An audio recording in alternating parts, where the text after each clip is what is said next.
Welcome to the Downtown, brought to you by Arlington Citizen Media. I am Daryl Smith Jr., and across the internet for me is... I am Rody John, and to my right is... Amy is on sabbatical this week, but she is going to come back next week for y'all. So on today's show, we talk to Kyle with Pale... Is it Pale Pro? I'm sorry. Pele, okay. Right. On today's show, we talk to Kyle with Pele Pro Wrestling about their upcoming debut show, Brawl at the Brew, at Legal Draft on January 14th. We also sit down with Emily Jones and Julie Dobbs with the Mom Game podcast about being moms and sportscasters, helping to promote women in sports, and a little about wine. It's a favorite subject of yours, so I was excited to hear that. It's a great podcast, so if anybody, if you're a mom, or obviously we all know moms, and then everyone knows a mom. Everyone knows a mom. And you also enjoy sports a little bit. They dabble in both. So, they got good fun stories about loving and hating their kids because sure, I get that. That's what being a parent is all about. Yeah. But also Kyle with Pele Pro Wrestling, that show is going to be fun. Since recording time, Lance Archer, EW's own. Wow, hometown boy. He will not be wrestling, unfortunately, but you can meet him at the VIP. We both have met. He's a nice dude. Nicest dude. He's 6'4", 6'7", very intimidating looking, but very nice. And a local legend in the wrestling community. So. Yes, absolutely. He's a longtime member of the DFW wrestling community. All the way back to PCW. Yep. I was just about to say, I remember seeing him 15 years ago at PCW. He's been in basically every major promotion, New Japan, WWE, TNA. He's been all over the place. Now he's with AEW, which, is absolutely killing it on TNT. Let's do some AEW plugs while we're at it. Dynamite on TNT. I know this isn't our wrestling podcast. Wait, we're not doing a couple more. Oh, this isn't a couple of marks. My bad. I got the wrong podcast. Oopsie daisy. But you should definitely go check out the show. If you've never been to a pro wrestling show, they're so much fun live. Even if you don't know, exactly. Even if you don't know anything about wrestling, just being there in the atmosphere, super fun. You'll get into it. And Legal Draft's so much fun on their own. They also have wine in case you don't like beer or anything. Also, you can get Salter Bros coffee there while you're there. Keep yourself or even if you don't want to drink, you can drink a little coffee and have a good time. They even got the root beer there, so might as well. So what have you been up to this past week? Well, speaking of Legal Draft, I mentioned on the last podcast, I went over to the urban market and got myself some chicken feet for the dog. Avery loves them. They're also very good for dog's teeth. I did not realize that. Yeah. So there's good stuff in there. It was absolutely fantastic. The weather, of course, it's, November. Even colder, or December when I went. And, it's a little colder now. But they're not going to do it January or February due to it being much colder. Yes. Yeah. So back in the middle of winter. Yeah. Second Thursday of every month, starting in March again, they're going to bring it back.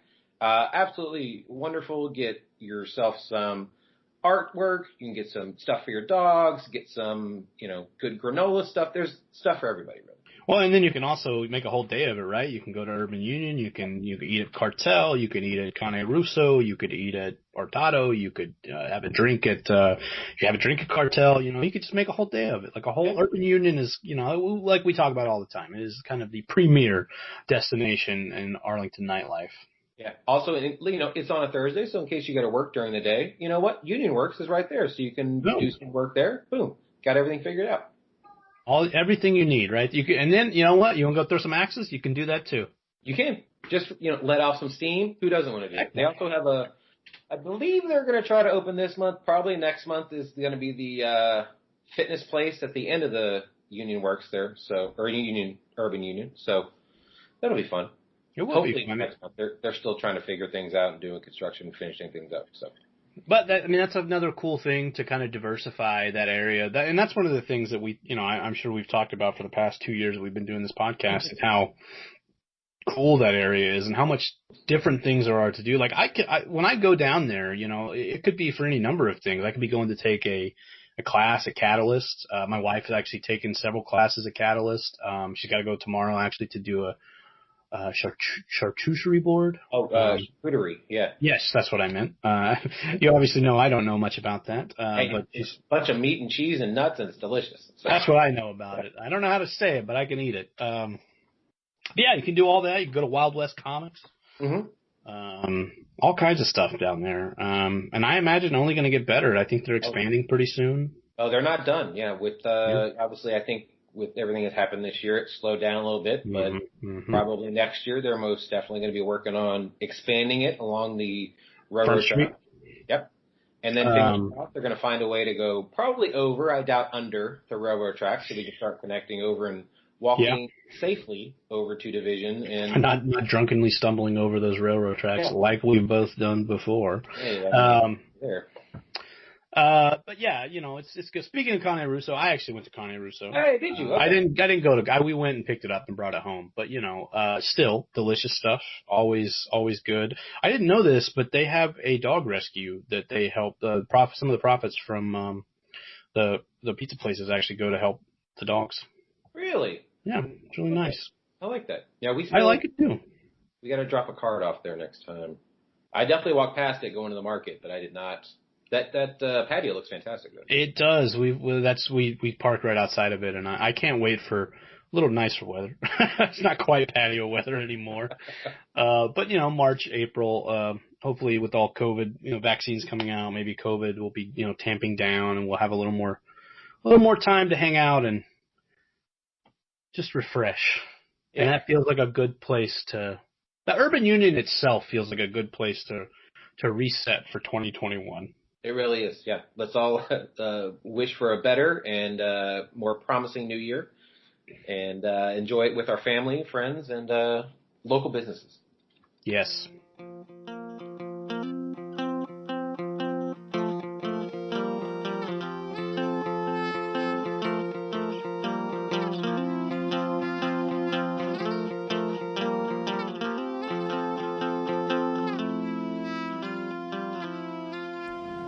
I'm here with Kyle with Pele Pro Wrestling. How are you today, sir? I'm doing well. Glad to be back with you. Yes. This is our second take of doing this. We were at Legal before. We kind of messed it up, and now we're at Inclusion Coffee. So, yeah daytime coffee and wrestling talk. Yeah. So, Pele Pro Wrestling is having their next show at Legal Draft on January 14th. How did the company come together, and how long have you been running shows for? So my first show was a 2-day show back in August at North Richland Hills. It was the Independent Wrestling Expo. Right. It was about 2 days, and we did about 3 wrestling cards total throughout the whole weekend. And so that was a lot of fun. Gave me a lot of encouragement and some successes and some misses with that. And so I learned a lot. And the main thing with Pele Pro is that I just want to do a monthly show, scale it back, build up kind of a good organic fan base, and then from there hopefully be able to do monthly, bi-monthly, and then bigger shows as they call for and stuff like that. So I think the idea of doing it in a brewery kind of came pretty early on, and I thought that kind of would be a really cool environment for like your weekend warriors and craft beer fans. I think mixing that with wrestling has a lot of advantages. Right. Yeah, as I had spoke before, I've been down to PWR, which is a pro wrestling Revolution. Anyway, down in Austin. They're always at a brewery.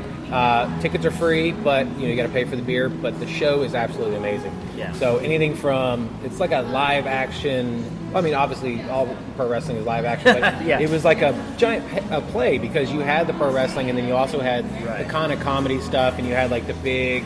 Like dragons and weird creatures and all that kind of stuff. But it was at a brewery, and that thing was sold out every time. I mean, they didn't do monthly ones like you wanting to do, but they did, I think, quarterly, which works out. But beer and wrestling go hand in hand all the way around. Absolutely, and I think that I'm hoping to attract a crowd that doesn't just want to see violence; they want to see storytelling. And the guys I've booked on my card, I know well, and I've had good conversations with. We've talked about long-term, what does this look like, and stuff like that. So I'm hoping to put together some storylines and things like that will carry over for a couple months. Not too complicated, but I do want people to have an investment beyond just the cheap beer and violence. I want them to have an investment into the characters and the storytelling and if you have a good craft beer to go along with it,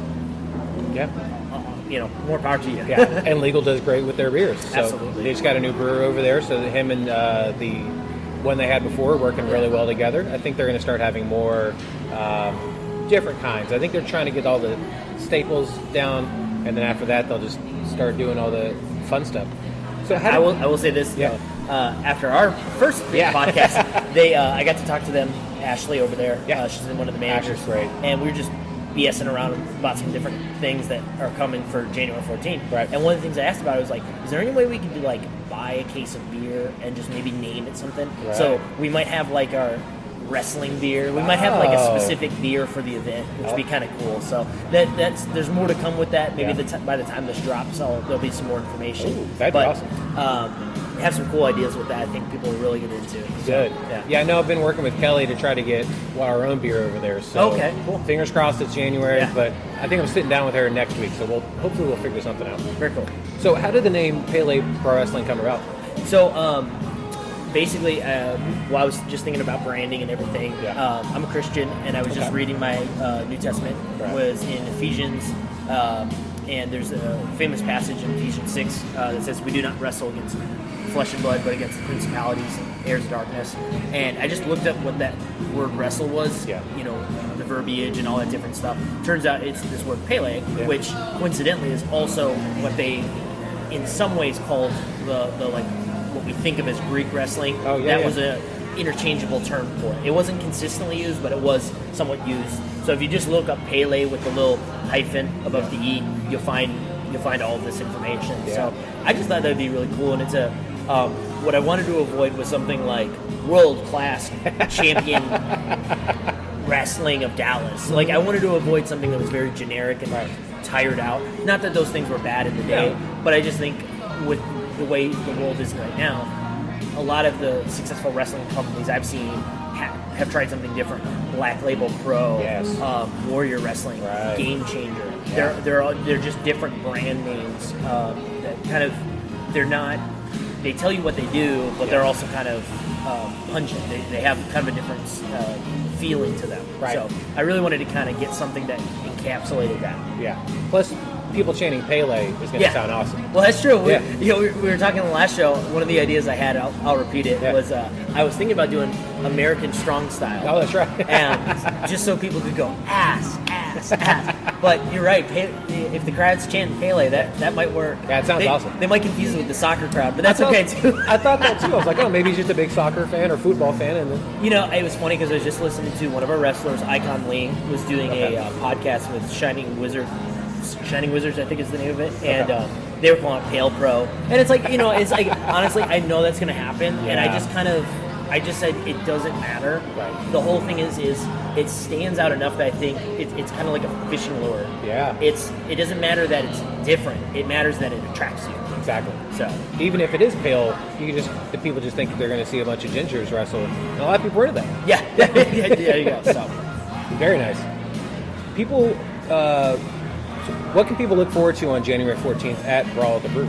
So, Brawl at the Brew, our first show, is going to have, I think, it's going to be a nice 2-hour long show or so. But we're going to have a fan fest before the show. Which is always awesome. Autographs, merch, support your local wrestlers, support your indie wrestlers, buy a shirt, buy an autograph, all that stuff. We're also planning on trying to do a live podcast. Oh, even better. So that'll be pretty cool. Got to make some arrangements on that. That kind of fan fest thing with the live podcast will probably become a staple of Pele Pro. Okay. So expect that for all our shows. So make sure to get VIP tickets if you buy your tickets to come to that. So that should go from 6 to 8 until showtime, around that time. And then we're going to have a nice, solid 2-hour of wrestling. And we're going to have a good, diverse crowd. So we're going to have some Texas indie stars like Chandler Hopkins and Will Allday. We're going to have Malico going against a guy bringing in from Pittsburgh named Beastman.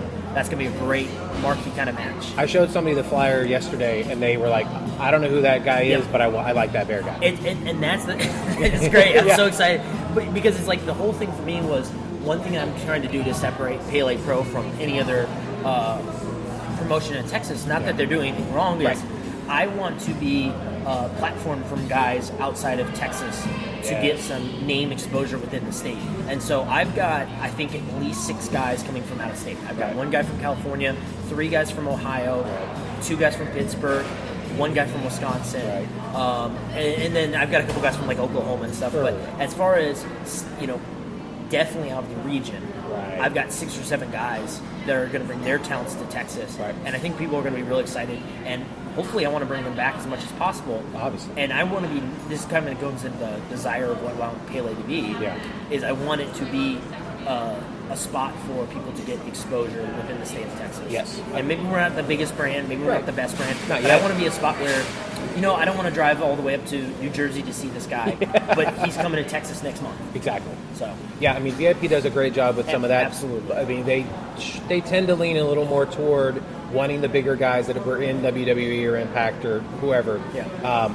But there is that niche for wanting local talent, because let's say you're a big music guy and you kind of miss the opening bands because you're only there for the main band. Right. Those opening bands, or that main band, was an opening band at one point. Yeah, exactly. Like these wrestlers, they're not in WWE yet, they're not in AEW yet, they're not in New Japan yet, but doesn't mean they're not going to be. Right. They have to cut their teeth somewhere, they've got to get the reps in, they've got to get bigger and better somewhere, and why not bring it here? Yeah. Like you said, you don't want to have to go all the way to New Jersey to see somebody.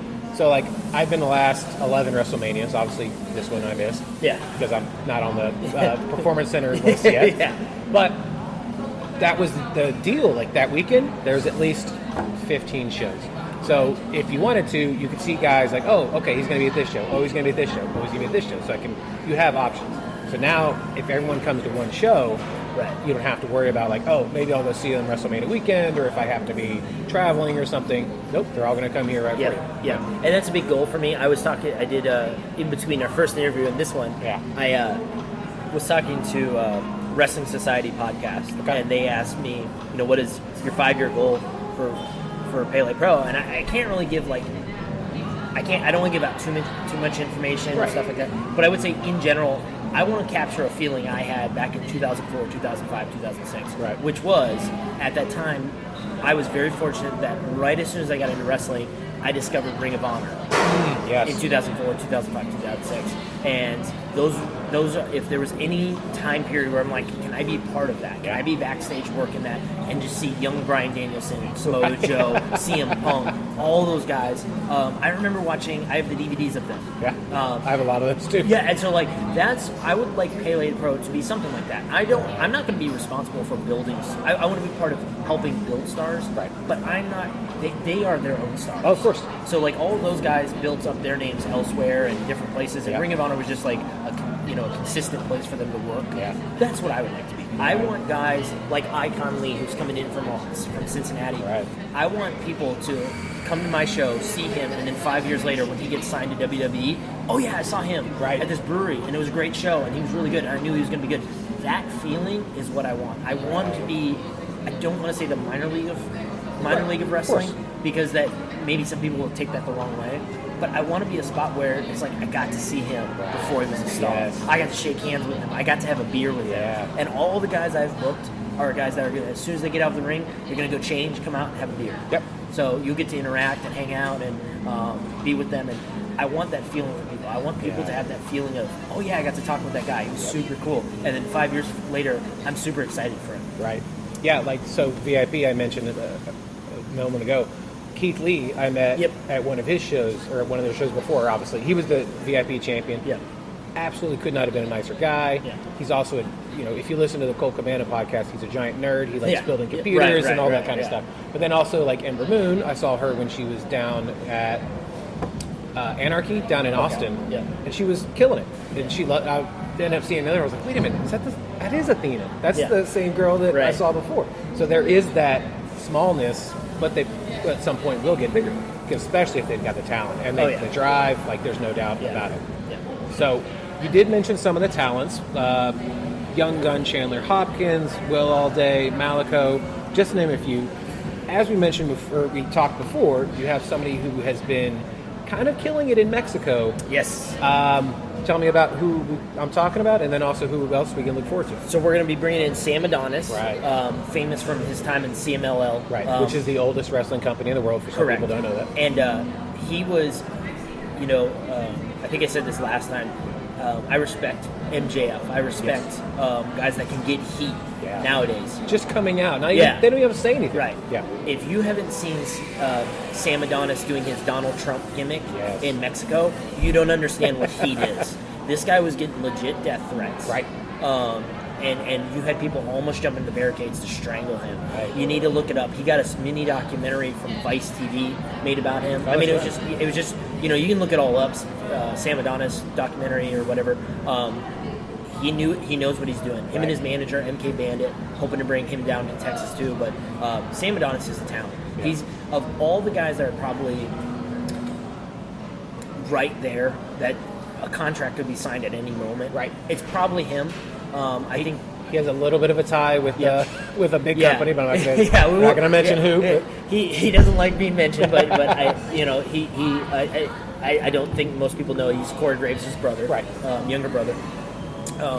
And they've taken two different paths to their wrestling. And Sam is if you follow him on Twitter, he's constantly posting All Japan from the 90s, CMLL from the 80s, AAA from the 90s. He is a student of the game. Yep. He studies hard, and his work rate is unbelievable for a 6'4", 250 heavyweight. Right. He can do some incredible things in the ring. And if you haven't seen him or talked with him, he's genuinely one of the coolest guys ever.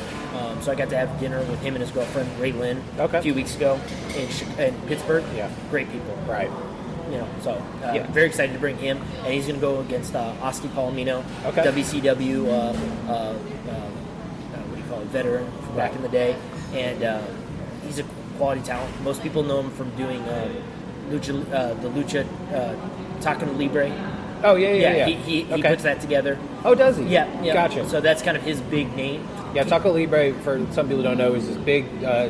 It's obviously a big taco event out in Dallas. Yep. But they put on a Lucha Libre show. I believe it's a 2 to 3 days. Yeah. They'll draw about 6,000 people. Yeah. It's incredible. I went out one day. It was very hot, but I feel bad for the guys because I know that mask got burned. Oh yeah. But he's a quality veteran, and it'll be a great main event. So. Yeah, I mean that again, like you were saying, heat in Mexico is completely different than heat here in America. Oh yeah. Because they're just different. They just grow them different down there, and the way they actually you have grandmothers literally probably trying to kill these people also. It's not just grown men. They're old grandmothers who have been watching since their father took them to the shows, that come to these shows and absolutely get into it and probably hit people's purses and probably have extra batteries or bricks or something in there. Yeah.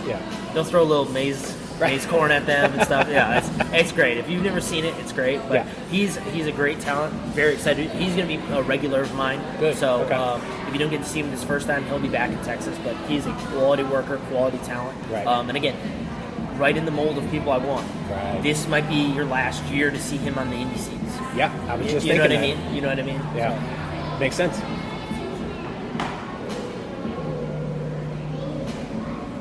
So what can we look forward to with championships in the future? So I kind of want to take a different approach to this. Okay. I'm a big fan of bringing in other people's titles. Okay. So I'm okay defending a Texas regional title or a Southwest title or an independent wrestling championship. I'm all good with that. Yeah. But as far as my brand and what I'm concerned about, you will not see a Pele Pro World Heavyweight Championship. At least phrased like that. Okay. I'm going to try to do something different. Gotcha. And not different for different sake. Right. I want to do something that stands out and is intriguing, but also just I don't like the tropes of independent wrestling where it's like, if I'm going to do it, it's going to be known as it's going to be my regional championship. Gotcha. Because that's what it is. Yeah. Until my promotion is outside the borders, it doesn't make it. You know what I mean? So, one idea I've played with is doing non-conventional championship, like representing the championship. So right. I've thought about doing some things like a trophy or something like that. that's at least a little bit different. Right. I mean, New Japan does it, and I believe All Japan probably does it as well. Yeah. But here in America, their trophies are not really a thing. Right, and it's just like, and that's not to say one thing's bad or another. Right, no, it's just different. Yeah, and that's the thing is, like, I just, championships can become props if you're not careful. Yes. And I'm big into storytelling. I listen to a lot of writers talk. Oh, good. Like even today, I was just listening to the South Park writers give like commentary. Oh, and okay. they're just talking about how like one of the reasons they killed off Kenny in one of the seasons was he was just a prop. He's not a real character. Basically. He was a prop. And so like that stuff like that resonates with me. Yeah. And so like if a championship has like nobody cares about it, it's like, well then don't care about it. Right. Make something that you care about. It's got to be separate of the wrestler to be cared about. Yes. So if you have a championship and you show it to somebody and they don't recognize it and they don't really care what it is, but they care who's holding it, well then they care about who's holding it more than they care about the belt. Right. So I would rather come up with something where it's like that item is separate enough that I care about it individual of the wrestler. And when the wrestler has it, now I care about more both. Right, exactly. I mean, there's the old saying, the belt doesn't make the man makes the belt. Right. Or the person, I guess, because women, wrestlers obviously, are still great. He, she, Z's, exactly. and all that, Somewhere in between also. Right. Yeah. So we have a segment on the show called Terminator Toppings. We like to find the best pizza in Arlington. Yeah. What's your favorite pizza place? Mellow Mushroom is probably my favorite. Very good. But I do like, there's a couple of New York pizzerias. This place, they all have like the same name, like New York Pizza. Or Joe's or something like that. Yeah. Joe's is really good. Yeah. So it just kind of depends. For me personally, I was spoiled because of the New York pizza. I've had, once you have real New York pizza, it's different. With ravioli and actual big mozzarella pieces on it. And if you ask any New Yorker, they will tell you every time the difference between pizza out there and pizza here is the water. Not the water, the water. Because what they say is there's something about the water that they have in New York that it makes the yeast taste differently. Okay. And for the longest time, I was just like, you're full of it. They're 100% right. True. You taste the dough out there, and you can have the same. You can put the dough side by side, and it looks the same. Yeah. It tastes completely different. Exactly. And New York pizza dough just is different. Right. It just tastes better. So if you're going for New York pizza in Arlington, I like Joe's. Joe's a lot. Joe's very good. But as far as hey, I don't even want to, I don't want to think about what I'm missing in New York. I just want some good pizza. I like Mellow Mushroom because it's closer to that Detroit style with a little bit of a thicker crust. Yes. So I'm a big fan of that. Yeah. Beck's Nisa Pizza on Lamar is very good too. Yeah. Very New York style. Which one? Beck's Nisa Pizza. It's right by the Kroger. Yeah, and I like that too. Yeah. So. Yeah, his dad actually opened Nisa Pizza, and then they sold the name, and then he took it back over. Yeah, so, I definitely a big fan of theirs as well. Yes, they're very good. So if people want to buy tickets, follow Pele Pro Wrestling online, how can they do so? PelePro.com will be the best source of tickets, merchandise, information. And then, so it's just PalePro.com. Yeah. And then my Twitter is at Pale Pro Wrestling, or Wrestling, I think, .com. So if you just look up Pale Pro, it'll come up. There we go. And Twitter is a great spot to follow just for news updates and stuff like that, and our website's great for everything else. Yeah, so. You're very active on there, and then you're slowly starting to put the matches out, which is very good. Obviously, helping hype everybody up and get people excited. So, and I really like fan interactions. You know, one thing I'm looking forward to is we build up in a community. I'd like to know who are stars that people would like to see me bring in. I have the resources to bring in big name guys from the Independent Wrestling Expo that we did. So I have a strong desire to bring somebody like Jordan Grace back. Oh, yeah. I'd like to bring Nick Aldis, the NWA champion, back. I have a good relationship with the NWA. Thunder Rosa, things like that. But I'd like to hear from you. Who do you want to see? Of course. And let's find a way to make that work. Yeah. So.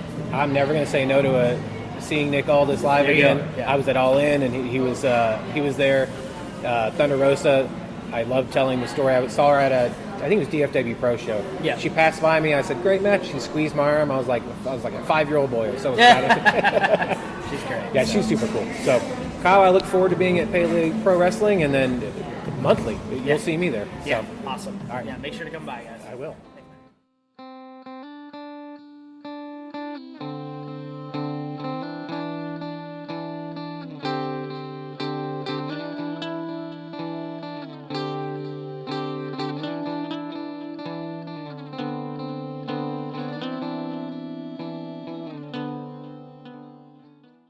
I'm here with Julie Dobbs and Emily Jones with the Mom Game. How are y'all today? We're good. We are good. Yeah, just wrapped up episode 34. Fantastic. Thank you. Got a little boob sweat and how kids are made, not the other way. It wasn't as much how kids are made, but How how they to get talk out. about Right. how kids are We made. haven't gotten to how kids are made yet. It's just how do they get out. They knew they were in the stomach, and then how do they get out? Yes. We haven't got how do they get in yet, which I'm dreading. Yeah. Oh, I imagine most people dread that. Yes. In general. Yeah. Do you have kids? No kids. Okay. Not that I know of. Giddy up. Do you know They how could be. they're made? I Giddy do up. know. Okay. Yeah. Saddle up, kid. I've practiced a couple times. Oh! Yeah. Just once or twice. Good for you. Thank you. Yeah. I tried. Practice is necessary. Yeah. So how did the Mom Game come together? I'll take this one. What was it? We're coming up on a year, like pretty soon here.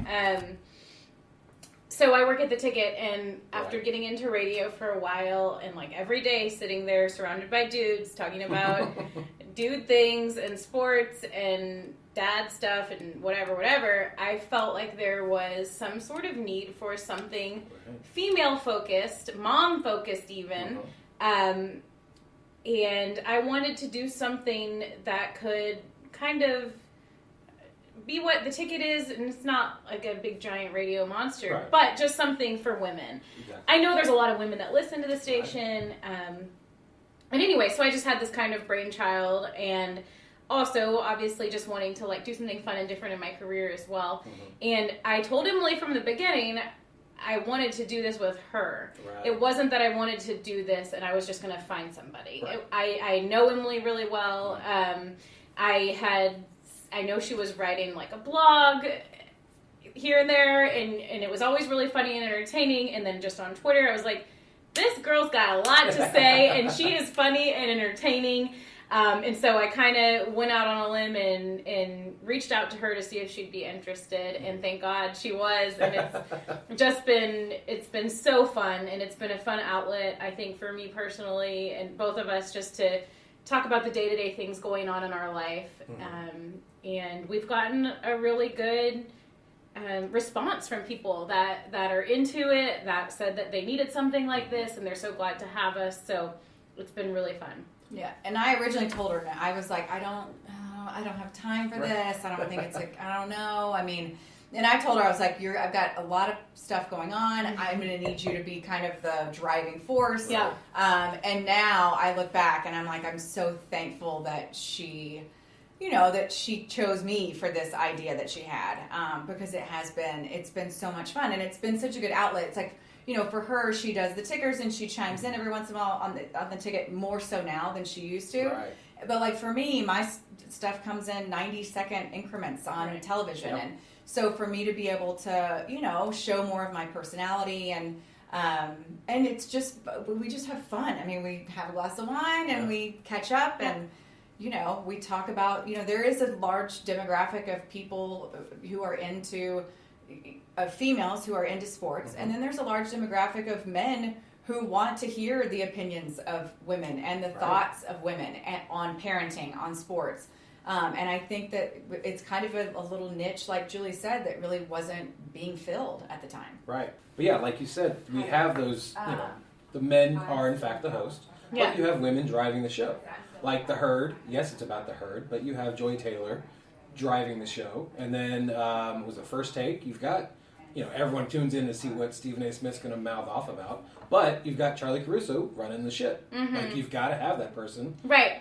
Otherwise, you just got two guys just butting heads. Right. And I would even take that a step further and say that the people that are hosting those shows probably have more to offer than what they're even getting to do. Exactly. Like, the woman is usually the one that is steering the ship, if you will, and just passing the baton off to the dude so they can debate the sports topics. Exactly. Or reading emails from the viewers, or social media tweets, or whatever.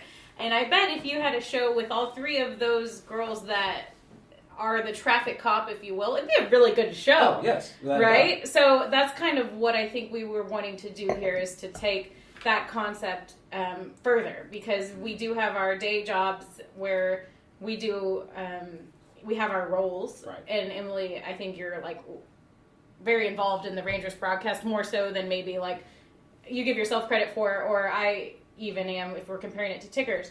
But to take the females out of those like roles where you're supposed to kind of be put in this box and let you have the show, that's what we wanted to do here. Right. And I mean, there are tons of moms that are sports fans also, so they want to know what's going on with sports, then also be able to talk about, you know, hating their kids, but also at the same time loving their kids. For sure. Yep. Very normal. It's thing. a real thing. Yes. So you two are not shy about letting people behind this curtain about juggling motherhood, marriage, work, and now the pandemic. Do you feel it's a bit easier to open up with the struggles that you have now because you're helping people than it was maybe 9 months ago when you guys first started? I think for me, I reached a point in my life where I was just kind of like put all my shit out there a few years ago. And so I do feel like when we get feedback, though, from a listener and they talk about how something that we had, a topic that we had on the show or a guest that we had on the show really affected them or touched them or, you know, helped them with something, that does make you want to continue to share and to continue to share more. But like, you know, little things like, you know, getting Botox or getting a boob job or whatever like that, to where, you know, there are very few things that are off limits with me. And you know, and I feel like I do IVF, like having an IVF baby, like all those things. I feel like, you know, it's important to talk about because some of those subjects are taboo and people don't want to talk about them, and because they feel like, you know, weird about it. And so, yeah, I mean, I guess to an extent it's kind of heightened it. It's taken it to another level, because you do feel good when somebody reaches out and says, "Hey, thanks for saying this. I had no idea that you did IVF with Henry. That you know, sometimes you feel so alone when you're going through that process and you know, all that kind of stuff." So yeah, and that's kind of what we are trying to do with this, and also just personally, like I feel like you get to a point in your life where like you kind of want to cut out all the fluff and like this is me. I've been through this. I've done that. I don't really care anymore like about trying to fit a certain mold. It's like I am who I am. And I also feel like the people listening are at that point in their life too, where they only have time for like real stuff. You know, like you don't want to hear people's BS or stuff that's just surface level. So that's why I think when we have a guest on or we have conversations, we try to get to like the real meat of things and talk about what matters, because that's what people want to hear. That's true. We're definitely in a time now where it's like, okay, well, you're propping things up, and is it real? Like, no, is it not? Like, especially like, let's say you look at pictures or whatever. Most of the time, they're filtered out of control. Like we did a whole show on Emily's bad worst selfies, like, and that was just so much fun because everyone knows they have that picture about themselves. Like, but then on social media, it's like everyone looks perfect, and that's not real life. No, not at all. Yeah. So you recently had Dana Larson from Fox Sports Southwest on the show. And you talked about that women in the industry need to help elevate other women in the industry. What do you think women can do to try to help, and just people in general, because it's a people person. It's a people problem, not just a women problem. But, you know, we are dealing with women here. So how do we help elevate more women in the industry? Well, and so for me, I got the Heisman from a number of people that I reached out to when I was trying to get to wherever it was I wanted to go. Right. And so from that moment on, I told myself that if anyone valued my opinion, my feedback, my input enough to reach out to me and find a way to get a hold of me, I would absolutely take the time to talk with them. That's awesome. But it's become an ass whip at times. But I was like, I'm you know, because then it was like you had to track somebody's email down. Now it's like social media. Right. So I still hold firm to that. I mean, I respond to every single, message that I get or whatever, trying to help. Or at least, you know, if you want my thoughts, I'll give you my thoughts. But also, too, like, if it's generic, like, how do I get to where you are? And I'm like, you're going to have to come at me with some more pointed questions. Like, that's not going to work. That's not, you got to put some thought into this. Right. So I think it's that. It's just being willing to have a conversation, to have a dialogue, to tell your story of how you got there. And I tell people all the time, I mean, my story comes 2 years ago. So when I graduated from college. So it's like my story is going to be completely different than yours, but here's how I did things. Exactly. The way Julie did things is different than the way I did. And so there's more than one way to skin a cat. You have to be willing to adapt. But I think just sharing your story with people and being willing to listen and answer questions. But like I said, if you're going to ask some questions, you better Don't come Make at them me somewhat with direct. Yes, don't come at me with generic questions. Right. Like, how did you get to where you are? Right. If you email me back, I'd Like, appreciate it. well, No. it's a If long you- ass story. Yeah, no. Yeah. All right. So you're both fans of wine, obviously. I am in sales for wine during my day job. So Oh. what wines do you guys gravitate normally? Well, so we're both consultants for Scout and Cellar. Okay. So I'm a Scout and Cellar consultant. I've been with the company for 3 years. Okay. And so I gravitate toward clean crafted wine. Gotcha. Also, like, just reds are my jam. Right. Julie does. She's not as into the Scout and Cellar as I am. I mean, I had a really good first month. And then And then after that, And then when it came to like tracking people down, and I just have been busy, but yeah. but every time I drink them, I love them, and I still try to drink them as much as I can. So yeah, I love the Scout and Cellar, and then we also have Noble Vines that yes. they have worked with us here on the Mom Game, and they're working with me on the ticket, and I love their wines as well. But really, I don't discriminate. Okay. Yeah. Yeah. We distribute Noble Wines. Oh, Noble Wines good. also. So yeah, I love Noble Wine stuff. Oh, nice. Now you both have kind of, like you said, taken different paths as to where you are and how you got here. Are there career highlights that you guys kind of like, okay, well this one was super special to me? Obviously they're going to hit you on different moments and different reasons. Could you guys share maybe one or two? So I think just as I mean, my number one is when the Rangers clinched the AL West in 2010, the division. Yeah. And not the World Series, the division in Oakland. Right. There was like it was so right. So that was what was so cool. So there was like it was in Oakland. Yeah. This obscure spot. Yeah. No one's traveling to Oakland. No. And It's a terrible so ballpark. terrible ballpark, but that was the first playoff team, and how many ever years for the Rangers, and guys that I'd gotten to know so well, that had worked so hard to get there. I mean, you're talking about Michael Young that had been through such shit teams, and to see him get to have that.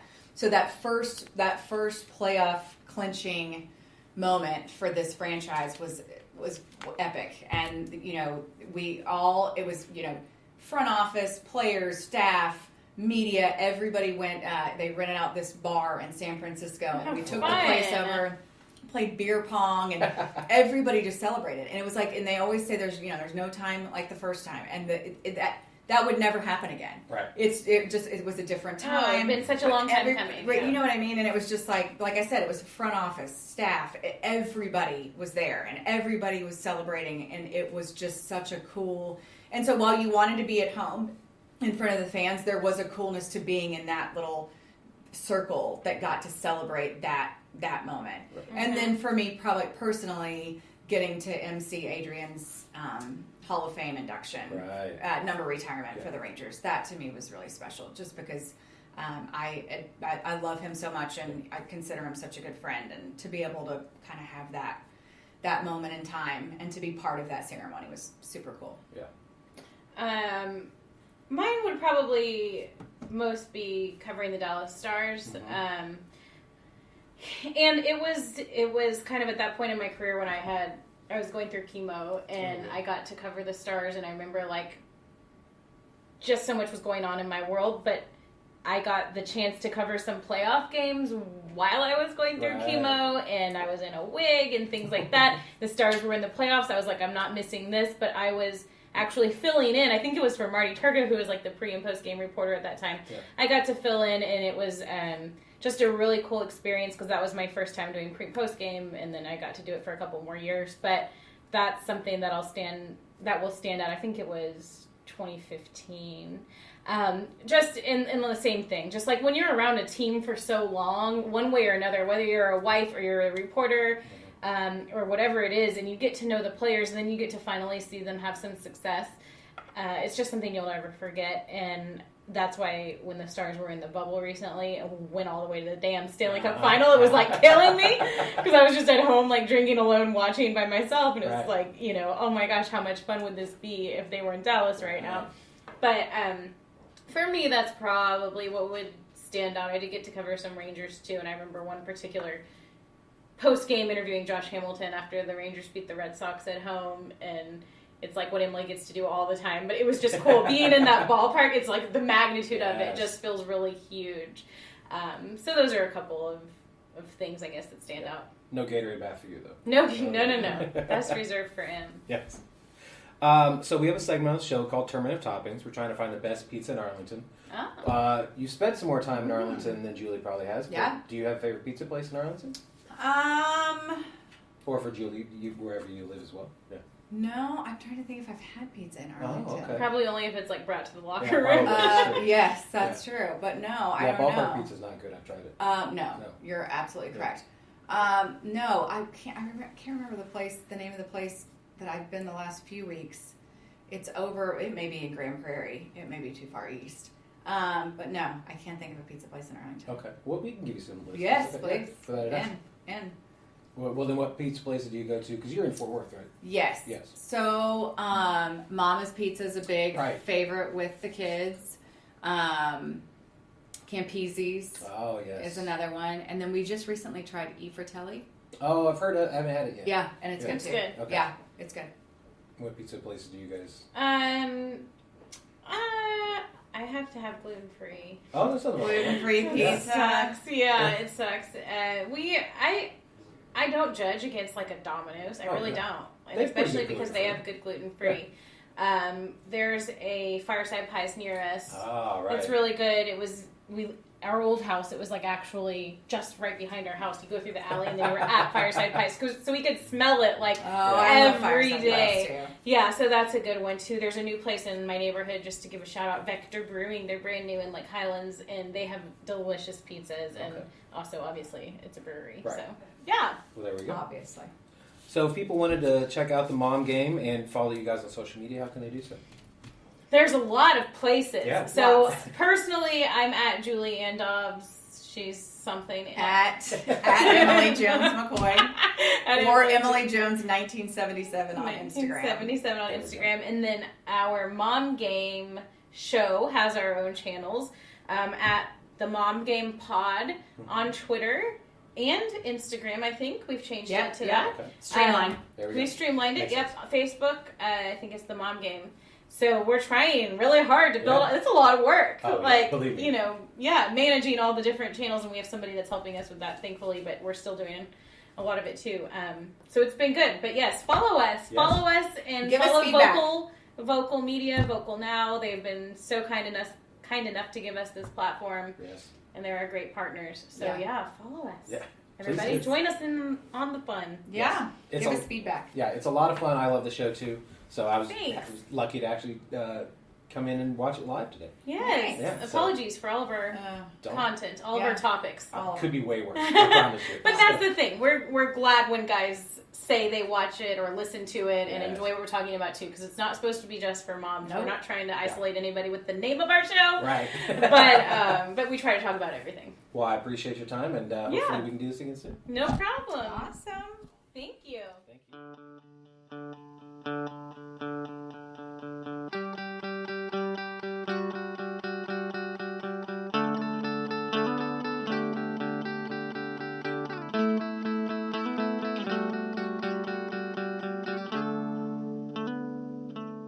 All right, thank you so much to our guests this week. Check out Paleo Pro Wrestling, January 14th. Check out the Mom Game podcast. Lots of good stuff with both of those things. There's good things happening in Arlington, So Luminova is back, open for the general public at Globe Life Field now through January 30th. Don't forget to get your tickets at luminovaholidays.com. So, Rhodey, you are actually hosting the open mic at Grounds and Gold on Thursday, right? For whatever reason, they keep asking me back tomorrow to host this thing. Yeah, so technically tomorrow, Thursday. Tomorrow when you listen to this. December 17th. It is going to be fun. I guarantee Levi Martin will probably be there, and I don't know, he might try some more coffee. He might play some more tunes. I don't know what's going to happen with that kid. Well, it looks really fun. I see the Snapchat videos that you share, and I'm being pretty cautious about COVID, but I can't wait for that to be less of a thing so that I can start going out to that too. It sounds really great. The space looks awesome. It's a really great community hub. Yeah. Everyone's being super safe there, wearing the mask. We wipe down the microphone. We do everything we can to be safe, so that way we can have more open mics. And we're just glad this open mic is actually open for the city and the Metroplex. Really, anybody else who wants to come out? Yeah, come on out. Arlington is right in the middle, so if you're in Dallas, and come on out. If you're in Fort Worth, come on out. Right there off 20, man. All the way. Also, while you're out, make sure to check the Interlochen neighborhood lights. It's legendary. It's been around longer than all of our stadiums, almost combined. Over 40 years of Interlochen lights.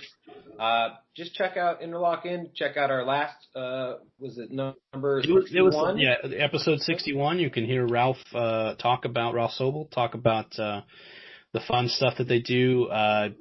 December 18th through the 25th. From 7 p.m. to 11 p.m. Just be patient. That's one of the things I would say. Once you're in, you're in. you're not leaving. Yeah. So. Go take all your bathroom breaks beforehand. Yes. And like he said, it starts probably around the time that lights go. The sun goes down. So maybe 5:36. People put their lights if you want to on. get there, if you want to get there early, you might be able to. You might be able to beat the crowd a little bit. Also, if you are going to go, weeknights are better, less busy. So as always, be sure to make sure to go out and eat local, drink local, and go rediscover your city. Tag us and send those pictures over to us on Facebook, Arlington Citizen Media, Twitter, ATX Citizen Media. Tag us on Instagram, Arlington Citizen Media, and send those pictures the old-fashioned way. Email arlingtoncitizenmedia@gmail.com. Also go to our website, www.arlingtoncitizenmedia.com. Don't forget to subscribe and give those 5-star reviews of the downtown at Apple Music, Spotify, Google Podcasts, and also hit us on SoundCloud, iHeartRadio, and YouTube.